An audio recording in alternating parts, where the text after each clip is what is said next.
আসসালামু আলাইকুম প্রিয় আপু ভাইয়া, সবাইকে স্বাগতম ইয়াসমিন কুকিং ব্লগে।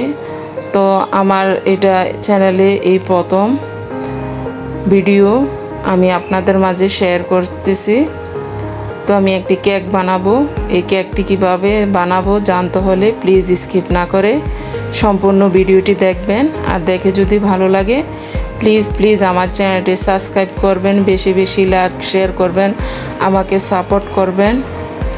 আমার এটি প্রথম ভিডিও আমার চ্যানেলে, আর ভুল ত্রুটি হলে ক্ষমার দৃষ্টিতে দেখবেন। তো আমি কেক বানানোর জন্য এখানে নিয়েছি একটি ব্লেন্ডার জারে দুটি ডিম ভেঙে দিয়ে দিচ্ছি, আর দিয়ে দিচ্ছি তেল, সয়াবিন তেল দিচ্ছি, আর দিয়ে দেব আমি এখানে চিনি তেলের পরিমাণ সমান সমান আমি দিচ্ছি।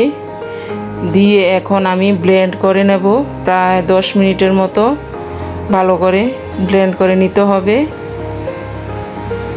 তো আমি ব্লেন্ড করে নেওয়া হয়ে গেছে।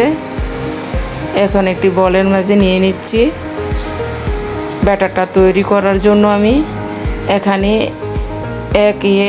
এক পেলা আমি ময়দা দিয়ে দিচ্ছি খাবারের সোডা, দিয়ে দিচ্ছি বেকিং পাউডার। এই যে বেকিং পাউডার, এই পাউডারটা দিয়ে দিচ্ছি 1 চা চামচ, আর হাফ চা চামচ দিচ্ছি খাবারের সোডা। দিয়ে দেব ভিনেগার 1 চা চামচ, আর দিয়ে দিচ্ছি গুঁড়ো দুধ। দিয়ে এখন হ্যান্ড উইচের সাহায্যে আমি আস্তে আস্তে এই ব্যাটারটা তৈরি করে নেব। স্মুথলিভাবে ব্যাটারটা তৈরি করতে হবে, তাহলে কেকটাও ভালো হবে, আবার খেতেও মজা লাগবে। কেকটা একদম বনরুটির মতো হবে। এখানে দিয়ে দিচ্ছি ভ্যানিলা এসেন্স 1 চা চামচ, দিয়ে আবারও হ্যান্ড উইচের সাহায্যে মিশিয়ে নিচ্ছি।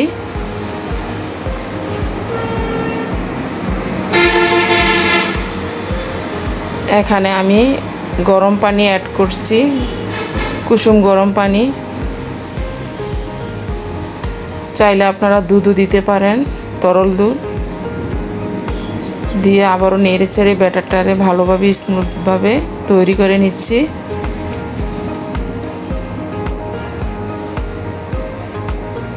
তো ব্যাটারটা তৈরি করা হয়ে গেছে। কেকটা বানানোর জন্য আমি একটা মোল নিয়েছি। আমি এখন সামান্য পরিমাণ তেল দিয়ে মোলটাকে মুছে নেব। তো হাতের সাহায্যে মুছে নিচ্ছি। আমি একটি কাগজ কেটে নিয়েছিলাম, ওই কাগজটা তলানির মাঝে দিয়ে দিচ্ছি, দিয়ে ভালো করে সেট করে নিচ্ছি। আর এখন আমি কেকের জন্য যে ব্যাটারটা তৈরি করেছিলাম ওই ব্যাটারটা দিয়ে দিচ্ছি। তো দেওয়া হয়ে গেছে। এখন আমি এভাবে ট্যাপ করে নিচ্ছি। চুলায় একটি কড়াই বসিয়ে দিয়েছি, কড়াইয়ের মাঝে দুটো কাগজ দিয়ে এখন মলটা দিয়ে দেব।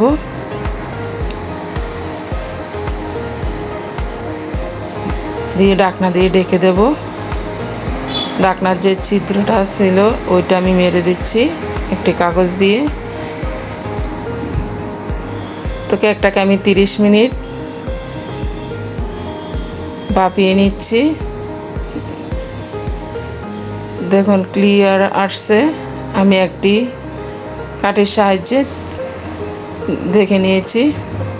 তো আমার কেকটা হয়ে গেছে। আমি মোল্ড আউট করে নিয়েছি। অনেক সফট হয়েছে কেকটা। তো উপর থেকে যেই কাগজটা দিয়েছিলাম কাগজটা উঠিয়ে নিচ্ছি। নিয়ে আমি কেকটা কেটে আপনাদেরকে দেখাবো কতটা সফট এবং স্পঞ্জি হয়েছে কেকটা। খেতেও অসম্ভব মজা হয়েছিল কেকটা।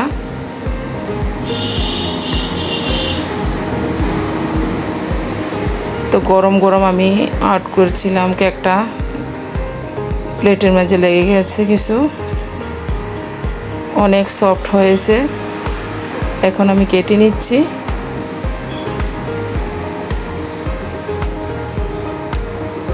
হাতে থাকা কাছে থাকা উপকরণ দিয়ে কেকটা বানিয়ে নেওয়া যায়। অনেক সফট হয়েছে। তো যে আপু ভাইয়েরা ধৈর্য সহকারে আমার এই ভিডিওটি দেখেছেন, সবাইকে অসংখ্য অসংখ্য ধন্যবাদ। আমার এই প্রথম ভিডিও আমার এই চ্যানেলে। তো আমার এই ভিডিওটি ভালো লেগে থাকলে প্লিজ আমার চ্যানেলটি সাবস্ক্রাইব করবেন, বেশি বেশি লাইক শেয়ার করবেন, আমাকে সাপোর্ট করবেন। তো আমি এখানে বিদায় নিলাম। সবাই ভালো থাকবেন। আবার দেখা হবে অন্য কোনো একটি রেসিপি নিয়ে। সেই পর্যন্ত সুস্থ থাকবেন। আল্লাহ হাফেজ।